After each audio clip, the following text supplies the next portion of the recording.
આ દાલ મૂરી વાળું કેવું આવેલું મમરામાં જીતી ગયા. એ તો જો આ જોઈએ જેવું, એ ગુજરાતી પાસેથી શીખવા જેવું છે. ગુજરાતી એટલે એને વર્લ્ડના કોઈ પણ ખૂણે જાઓ, કેમ કે આપણને આ બધું આવ્યું ક્યાંથી? આપણા બાપ દાદા પાસેથી.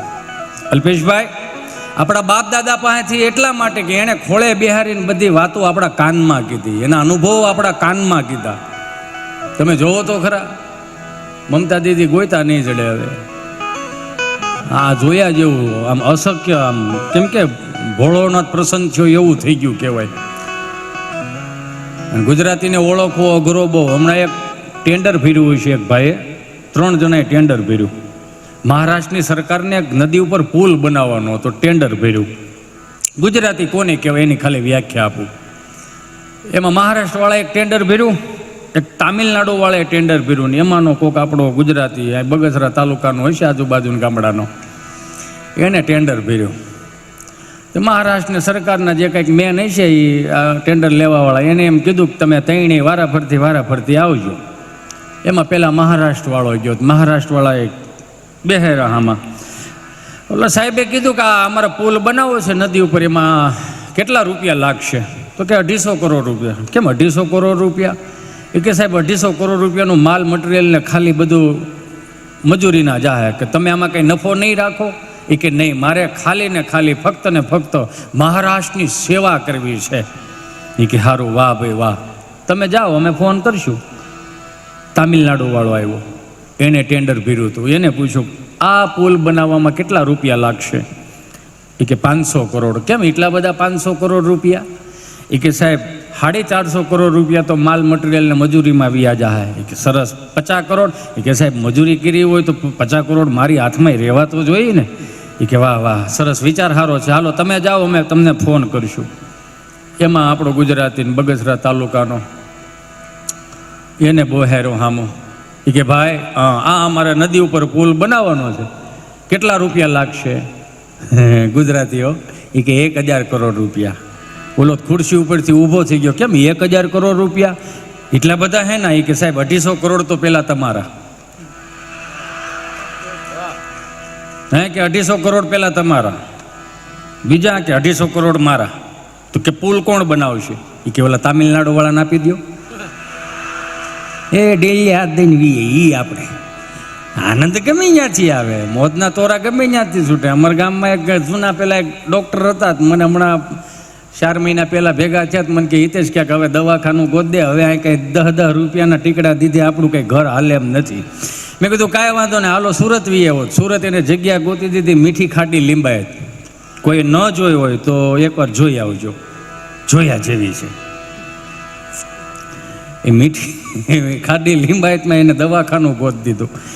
એમાં કોઈક અહીંયા હિન્દી ભાષી સુરતી કે ગમે કોઈક હશે એણે દવાખાનું, ને આપણું અહીં કાઠિયાવાડી વાળાએ દવાખાનું કર્યું. 5-15 દી વી ગયા, દવાખાનું ન હાલે, એક દર્દી ન આવે. મને ફોન આવ્યો, મને કે ભાઈ તું અહીંયા ક્યાં લેવો, એક દર્દી નથી આવતો.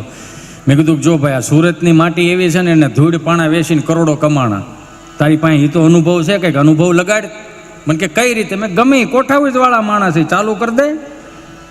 15 દી મથુરામાં બીજા ગયા, મેં પાછો ફોન કર્યો. મેં કેવું દવાખાનું હાલે? મને કે ફોન મૂક દે, વાત કરવાનો ટાઈમ નથી. મેં કેમ? એ કે વાત જવા દે. ઓલા બધા જેટલા દર્દીઓ, ઓલાના દવાખાનાના જે દર્દીઓ હતા ને એ બધા આની અહીંયા હતા. આણે એક બોર્ડ મૂકેલું, હું ત્યાં ગયો ને એટલે જોયું. બોર્ડમાં એવું લખેલું કે આપણી સ્પેશિયલ ફી 500 રૂપિયા છે, 200 રૂપિયા છે, નો મટે 500 લઈ જવાના. ઓલાના બધા દર્દીઓ અહીંયા. તો ઓલો બિચારો એ મળ્યો માયખું ઉડાડવા કે હવાનો કાઠિયાવાડીને આવે ને ઢંઢાને ચોપટ કરી નાખો યાર. 200 રૂપિયા આપણે 500 રૂપિયા લેવા છે બૂટ મારવા, કાંઈ આમ થોડું ચાલે યાર. 10 વર્ષથી બેઠેલો છું. ઓલો અહીંયા આવ્યો, પૂછ્યું કાઠિયાવાડીને કે ભાઈ એ કે જીભે સ્વાદ નથી આવતો. એ કે જીભે સ્વાદ નહીં આવે? કે જીભે સ્વાદ નથી આવતો? કે નહીં, કાંઈ વાંધો ને, આપણી પાસેની દવા છે. નર્સ, 3 નંબરના ખાટામાં 6 નંબરની બોટલ લઈ લે. તો ઢાંકણું લે, આવ્યું ઢાંકણું ખોલી ચમચી ભરી કે લે ભાઈ પીજી. કેમ થાય? આ તો હોના ભાવનું પેટ્રોલ છે. આવી ગયો હોવાજ હાલ મુક 200 છટાઈ 5 દી ગયા, પાછો આવ્યો. એ કે આ વખતે તો આવે ને એને 200 રૂપિયાનું 500 રૂપિયા બૂટ મારવાનું જ છે ને. વળી પાછો આવ્યો, માથું ખંજોળતો. એ કે સાહેબ યાદશક્તિ નથી રહેતી. એ કે યાદશક્તિ નથી રહેતી કે નહીં, કાંઈ વાંધો નહીં, આપણી પાસેની દવા છે. નર્સ 5 નંબરના ખાનામાંથી 6 નંબરની બોટલ લઈ લેતો. એ કે ભાઈ પહેલી વખત આવેલો તારે એમાં પેટ્રોલ પાયેલું, આવી ગઈ યાદશક્તિ, હા મૂકી દો 200 છટકો હાલો. કે હાથ જ નહીં અડાડવાનો. એ તો જો માથું ખંજોળતો ગયો, લેવા આવું છું દેવા આવું છું, હેળ હુસતી નથી. વળી 5 જગ્યા વળી પાછો કે આ વખત તો છેલ્લી વાર, નકર આપણે દવાખાનું ફેરવી નાખવાનું. પાછો આવ્યો કે સાહેબ આંખે દેખાતું નથી. કે આંખે આખું દેખાય, નહીં દેખાય કે આંખે નથી દેખાતું કે નહીં. તો આઈ એમ સોરી ભાઈ, આપણી પાસે હજી એની દવા આવી નથી. તો કે લાવો 500 કાઢો, નિકાલો, ચાલો. ખિસ્સામાં 500 નોટ કાઢી છે ને ઓલાના હાથમાં આપી. એને જોઈને કે એ ભાઈ હું તને ગાંડો લાગુ છું કેમ? એ કે 500 ની નથી 200 ની છે. એ કે આવી ગઈ નજર, મૂકી દો છટકો, તમારે ન પોગી શકો. એટલે જેટલા અહીંયા બેઠા છો ને, ગામડે બેઠા છો ને, એને હાથ જોડીને પ્રાર્થના કરું કે કદાચ અહીંયા બાપુજી અને બાપ દાદાની 5-10 વીઘા 60 વીઘા જમીન છે ને હાંસવી રાખજો. હા એવું મનમાં એવું ન રાખો. 20 વીઘા ઉલાળીને મહાનગરમાં વી આવશું, ત્યાં કદાચ 3 કરોડ લઈને આવશો ને, આપણે વેઈયું કાંઈ નહીં. તમે સમજ્યા? 1.5 કરોડનો ફ્લેટ લેવો ને તો ધાબુ તમારું નહીં થાય ને, પાર્કિંગ તમારું નહીં થાય. નવરા બેઠા વોચમેનના પાસે બેહવું, ચા પીવી, એની કરતાં અહીંયા 5 વીઘા હોય તો સારી શેઠો તો સારો. હા તો ઠીક છે, હવે કોને ભરમાવી દીધા છે, કંઈ ખૈળ નથી ઉલતી. દુનિયાના કોઈ પણ ખૂણે જાઓ, બધાને ખાધા વગર તો નહીં જ હાલે. બધા નોકરી કરવા મળશો તો ઉગાડશે કોણ? હારા ખેડૂ બનો, નવી બુદ્ધિના ખેડૂ બનો. એક સહજ જ છે, આપણે ખેડૂત દીકરા છે તો આપણી પાસે બિયારણ નથી. જો સમજાઈને વંદન હું કહેવા માંગુ, એની કરતાં આપણી બા હારી નહીં, શીભડાને બી તો હાંસ હતી. તમે જોવો તો ખરા. હમણાં એક દાદાને મેં દિવાળીએ પૂછ્યું હોય છે, મેં દાદા મજામાં? મજામાં જોઈ ને આપણને શું વાંધો? મેં કીધું ઠેક આવી ગયો અમને દિવાળીઓ કરવા. મેં કીધું હા તો ડોહો ફટાક્યા સેટા ફોડજો વણ. કાં? એ કે વહેલી વાવણી થઈ ગઈ હતી, ઓલા કપા ફૂટ્યો તા, કપા લઈ લઈને નયા વીએ ગયા છે, એટલે ક્યાંક ડૂંભાણો ન ઓડી જાય એટલે સેટો ફટાક્યો ફોડજો. તમે તો આઠમે આવ્યા હતા દીકરાઓ, સેલ્ફી લઈને ગયા ઝૂકેગા નહીં, ઝૂકવું પડે નકર અંબાલાલ વાયટું કરી નાખે આની. મેં કીધું હશે યો, આવો સુરત, અમદાવાદ, મુંબઈ આવો, અમારા છોકરાઓ છે ત્યાં. મેં શું કરે? મોટા થાય. કેમ મોટા થાય? ઘઉં અહીંથી જાય, બાજરો અહીંથી જાય, તેલ અહીંથી જાય, બકાલું અહીંથી જાય, ઘી અહીંથી જાય, છેલ્લે તો શાહીના ભંભાઈ અહીંથી જાય. એને હાળીને હાડુભાઈને જમણવાર કરવું હોય ને તો શાહીના ભૂંભા મગવે અને વિમલનો ઠેલો ભરીને તાર દાદા દી આવે, એની જે વાત એમ. મેં કીધું સરસ. મેં તમારા ગામડામાં હવા 2 લીટર યા પ્લાસ્ટિકના ભૂંભા મળી રહે? ના ભાઈ, જ્યાંથી ખાલી થતા હોય ત્યાંથી જ આવે ને. આ કળશો શાહી નથી જડતો, ભૂંભો ક્યાં જ જડે? છોકરાઓ ગયા પછી ઓલો મેં ઓલે સવીરની રાપમાં, ઓલા સવીરની જાળીએ રાપ આંકી છે, 2 કાચના સિંહા જીડ્યા મોટા.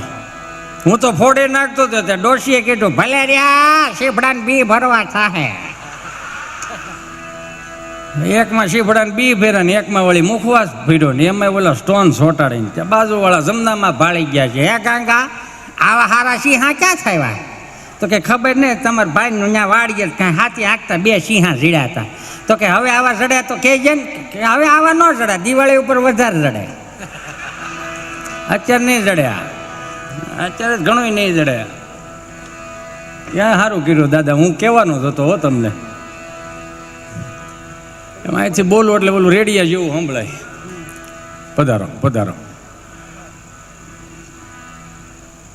હજી આવા ગોદડા છે તો સારું, ન કરતા ધોવા પડે થકેલીને મૂકી દીધા. લાંબી એળું થઈ ગઈ પેલી ઝીણી ફૂદડા. આ ગોદડા તો હવે ગોયતા નહીં જડે. અને બાનું ગોદડું સીવેલું એટલે નીંદરે સારી આવે હાળી. આ વેતના રૂસડા આવ્યા, વાળા વેતના રૂસડાવાળા બ્લેન્કેટો મળો 20,000 હાથ ફેરો લહરી જાય. અને એમાં 10 વાગ્યા સુધી પડ્યા રહેતા, ક્યાં સુખના સૂરજ ઉગાડે. હવે કાનમાં કાળા ડીટીયા ભરાયા હોય, 10 વાગ્યા સુધી હુવે. બાપો બિચારો કેવો આને મોકલજે વાડીએ, તે કે પહેલા હોતા આખી રાત જાગ્યો. મોબાઈલમાં કેટલું કામ હોય ને કાંઈ કામ ન હોય, ઇન્સ્ટામાં 2 આઈડી હતા. એટલામાં સમજી જાઓ મારો રામ ભલું, બીજું કાંઈ હોય નહીં આમાં. હવે તો શોખી કેવો તો દાઢી વધારે ને વાળે વધારે. જો ને અમારે તબલાવાળા મળ્યા વાળ વધારવા. સારું છે એમ, કાંઈ વાંધો નથી, મારો રામ ભલું કરે. અમારે આપણે આમ હકીકતમાં તો ગૌરવ લીધા જેવી વાત છે કે આપણે અલ્પેશભાઈ, ધાર્મિકભાઈ, અનિલભાઈ, દીપકભાઈ આપણે આંગણે આવ્યા છે અને એનું કામ કેટલું હોય ને છતાંય આપણી માટે સમય કાઢ્યો છે. એક વખત એને જોરદાર તાળીઓથી વધાવો. વિસાવાદર સુંદર મજાનું સરદાર ધામ, સરદાર ભવન એવું સુંદર મજાનું હમણાં લોકાર્પણ થયું છે, એટલે ક્યારેક એની મુલાકાત લેજો. અને ગૌરવવંતી વાત છે, હું તો આમ ગૌરવ લોક, મને મારા જ સાંભળે, તમે સમજાય એને વંદન, મને મારા પોતાના સાંભળે નહીં તો ગૌરવ જીધા જેવી વાત, નકર ઘેરે જ કોઈ સાંભળતું નથી. એટલે આ જે કંઈ મળ્યું છે એ તમારી કૃપાથી મળ્યું છે. અમારી વેલ્યુ શું હાલો કયો, કદાચ 2-5 લાખ રૂપિયા લઈ અહીં કોઈ બેઠું જ ન હોય તો 2-5 લાખ રૂપિયા આપે કોણ? આ તમે બેઠા છો ત્યાં સુધી જ અમારું હાલે એમ છે. જનતા જનાર્દન એમનેમ નથી કહેવાની, તમે છો તો જ અમારું હાલે. એટલે તો આપણા બાપ દાદાએ હાંસવી રાખ્યું. ચારધામની યાત્રામાં કદાચ 5 વડીલો આવ્યો હોય, ઉકા દાદા, રામદેવ દાદા, ભીમજી બાપાને એના હામૈયા કરતા હોય, એમાં 20 વર્ષનો યુવાન કદાચ દીપકભાઈ ગયો હોય ને તો 80 વર્ષનો દાદો હોય, ઓલા 20 વર્ષ છોકરાને પગે લાગે, મામા એ જોયું હોય છે તમે હોય. એટલે આપણે પૂછીએ દાદા તમારી 80 વર્ષની ઉંમર, નાની 20 વર્ષની ઉંમર, અને તમે પગે કાં લાગો? તો કે અમારા ભાગમાં ચારધામની યાત્રા લખી જ નથી, પડદા મોટી કરવામાં ગયું બધું, અને પડદા 5 મોટી કરી એકે ભડનો દીકરો ચારધામની યાત્રામાં આવ્યો નહીં. સમજાયને વંદન હું શું કહેવા માગું. એક દાદાની વરાળ છે, હું નથી કહેતો, એ કે એક છોકરો ચારધામની યાત્રા નથી લઈ ગયો. મોટા છોકરાને ઓલા દીકરાને વરેવા 5 દી ક્યાંક કુનું મનાલો ફરવા ગયા હતા. બિચારી ઓલી ડોશીએ ફોન કર્યો, હો દિવાળીએ દેહમાં આવશો? હો બાએ ફોન કર્યો હશે. હાલો જય સ્વામિનારાયણ રસીલા, જય સ્વામિનારાયણ બા, કેમ છો તમે? મને સારું છે, તમને કેમ છે? મને સારું છે બા. આ એ રંભા કાકી કહેતા હતા કે તમારે રસીલા બીમાર પડી ગઈ હતી. હા બા થોડુંક તકલીફ થઈ ગઈ હતી. ડૉક્ટરને બતાવ્યું? હા બા ડૉક્ટરને પણ બતાવ્યું. શું કીધું ડૉક્ટરે? ડૉક્ટરે બા આરામ લેવાનું કીધું. કાંઈ નથી કરતું તો આરામ લેવાનું કીધું. આ અમારી જેમ તો ગળે ફાંો ખાઈ જાત. દિવાળી આવો છો ને બધા દેહમાં? ના બા અમે લોકો દિવાળીએ નથી આવવાના, પિન્ટુની સગાઈ થઈ છે ને એટલે પિન્ટુને એ બંને માણસોને અમે બંને અમે લોકો જઈએ છીએ કુનું મનાલી. કુનું મનાલો શું હોય? ત્યાં બહુ બરફ ને એવું બધું હોય, બસ ફરવાનું હોય ને નદી ને એવું બધું હોય. અહીંયા કુનું મનાલો બરફના ગોળા ઉડાડવા એને કરતાં શેઢે પાથરો લઈને ઓપનર સુધી મૂકી દઉં તો જલ્દી મોસમ પૂરી થાય.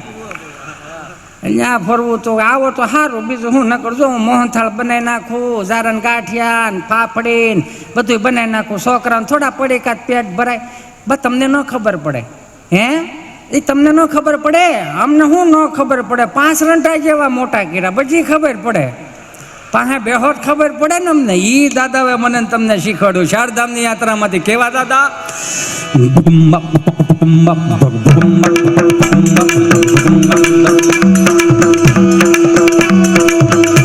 વળાવે સજ કરું ને ઘરે આવો ને હાલો.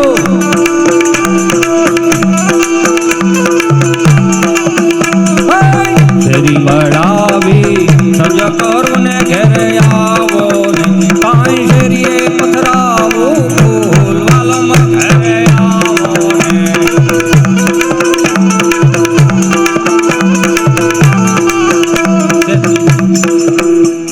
આમ ચોખ્ખું કરી નાખજો. પાછળથી જે ઘોર આવે ને, બાકી બધું રેડી છે ઓલ ઓકે, પણ પાછળથી જે ઘોર આવે ને નહીં હાલો એટલું બધું ઇકોઈ રાખો, સેજ માઇનો રાખો. હું કલાકાર નથી, આ તો થઈ ગયો. આપણે તો ઓલા એલ્યુમિનિયમના ભૂંગળાવાળા જ હતા, એટલે શું છે થોડુંક એટીટ્યુડ બતાવવો પડે, નકર એને થાય ઓહો. શેરી વળાવી રજા કરું ને ઘરે આવો ને હાલો.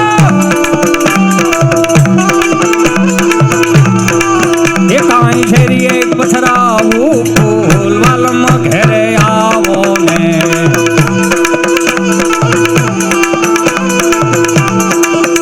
તમે યુટ્યુબના માધ્યમથી, ફેસબુકના માધ્યમથી, ઇન્સ્ટાની જે ક્લિપોના માધ્યમથી બધી રીતે તમે મને સાંભળો. પણ અનિલભાઈ આ જ્યાં સુધી હું ન વગાડું ને ત્યાં સુધી મને હોંથરી ન વળે. ગાયક કલાકાર હોય, સંતવાણી આરાધક હોય, એ 2-4 ચાખી બોલે, માતાજીના દુહા છંદ બોલે, ત્યાંથી ચાલુ થાય. મારું ચાલુ જ અહીંથી થાય. હું કામે? કેમ કે આ તાલ રહ્યો ને સુરેશભાઈ, આ તાલે આપણા બાપનો તાલ છે. હકીકતમાં આપણા બાપનો તાલ છે. આ હાંભળો ને, કદાચ વિદેશમાં જન્મ લીધો હોય ને કદાચ અહીં બેઠો હોય ને, ભલે ને કાંઈ કલમની ન ખબર પડતી, પણ એક વખત તોલો આમ થઈ જાય. શું કામ? આપણા બાપનું જ છે આ. એટલે ભોળાનાથ પાસે ડમરું, ડમરૂમાંથી મૃદંગ, મૃદંગમાંથી આ દોકળ આવ્યો. એટલે મને તમને સાંભળવું ગમે. અને સહજ 10 માળની બિલ્ડિંગ હોય ને 7મા માળે કદાચ કીર્તનો વાગતા હોય તો 7મા માળવાળો 9મા માળવાળો કે આજુબાજુવાળા કહેવા ન આવે કે આ હું ડખો આદર્યો છે. એને ખબર જ છે કીર્તન ચાલુ છે, પણ એની જગ્યાએ 9મા માળે ડીજે વગાડ્યું હોય, જે આખી સોસાયટી ભેગી નથી થતી. શું કામે? એ આપણું કલ્ચર જ નથી. આ હું કોઈ ડીજે વાળાના સાઉન્ડ વાળાનો વિરોધી નથી. આપણી જે અંદરની ઈચ્છાઓ અને અપેક્ષાઓ છે ને એનો માઇનોર વિરોધી છું. અને સાંભળો તો મજા જ આવે રાખે. લ્યો હાલે કુંબાક કુંબાક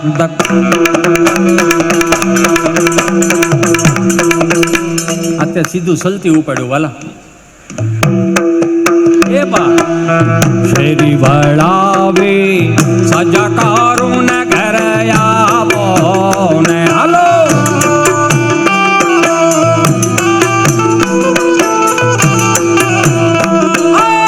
શેરી વળાવે સજાકારું ને ઘરે આવો ને.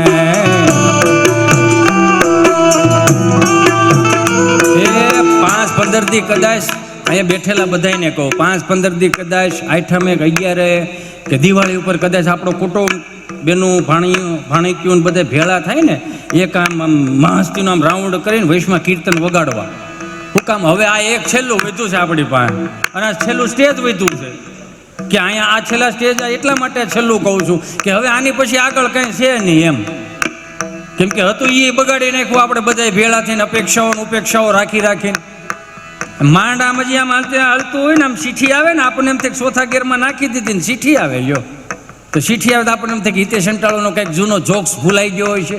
તો ચીઠી હાથમાં લઈને તો મામા એવી ચીઠીમાં લખેલું હોય, જીજે ભાઈ 4899 નંબરની ગાડી નડે, તમે પાર્કિંગ કરવા સભા પહેરીને આવ્યા સાહેબ. હા તો તમે આ 4-5 લાખ રૂપિયા ખર્ચા, હું સભા પાર્કિંગ કરવાના ખર્ચા, હાલો એનો વાંધો નહીં. અને માંડ હજી એમ લાગ્યું હોય કે આ અંટાળો સાંગતો જાય, ત્યાં બીજી ચીઠી આવે. એ ચીઠીમાં લખેલું, હિતેશભાઈ તમે છટકો એટલે બીજાનો વારો આવે. એટલે આપણે ન સ્વીટ કેમ જાહેરમાં કહેવું પડે કે હા ફરમાઈશ હતી લઈ લેવું, તમારી ફરમાઈશ લઈ લેવું અમે.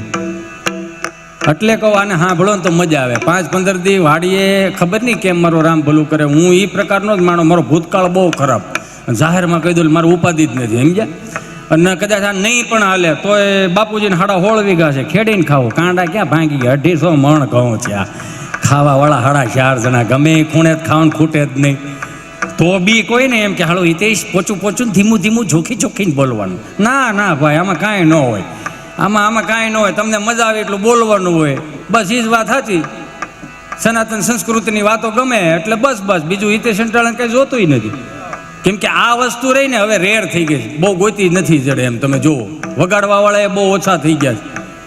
5-15 દી સુરત, અમદાવાદ, મુંબઈ ગામડેથી આવો ને બધાય પરિવાર બધા ભેળા થાવ ને કુટુંબના, તો કીર્તનનું આયોજન રાખો.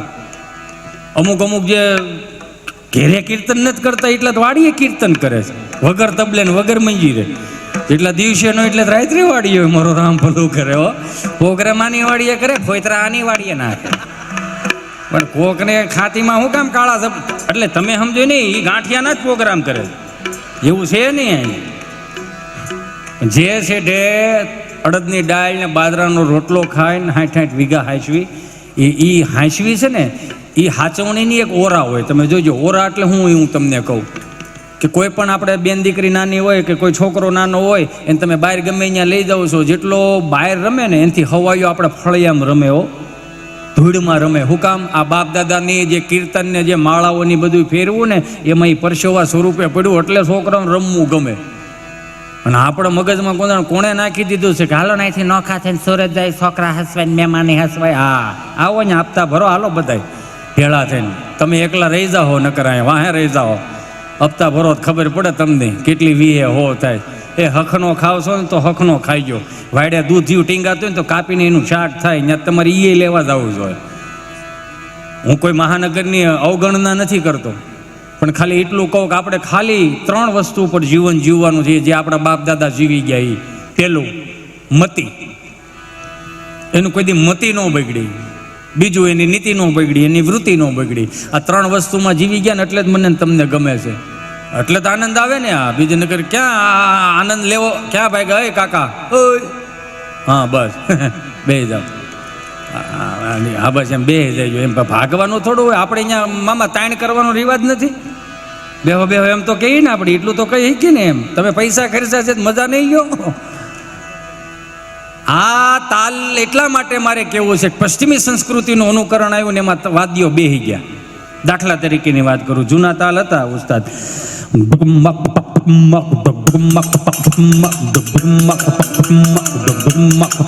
બે તાલ, હિંસ અને સલતી, બે તાલ, બીજું કાંઈ નહોતું. પશ્ચિમી સંસ્કૃતિનું અનુકરણ આવ્યું ને એમાં રેડ થઈ ગયું. હવે નવા તાલ આવ્યા,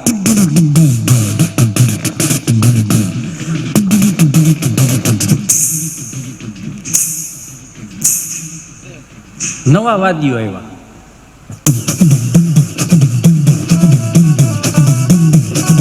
મંદિર છે આમ સામે મંદિર છે, ટણી ટણી ચાલુ કર્યું છે. ફિલ્મ વાળાએ જોર પકડ્યું.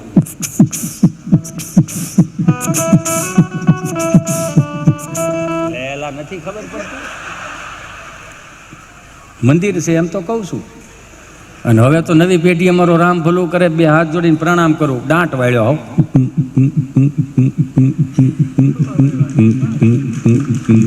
એની કરતા દેશી તાલમાં આવો ને, ઉતારા દેશુ ઓરડાને વાલા આવો ને, હાલો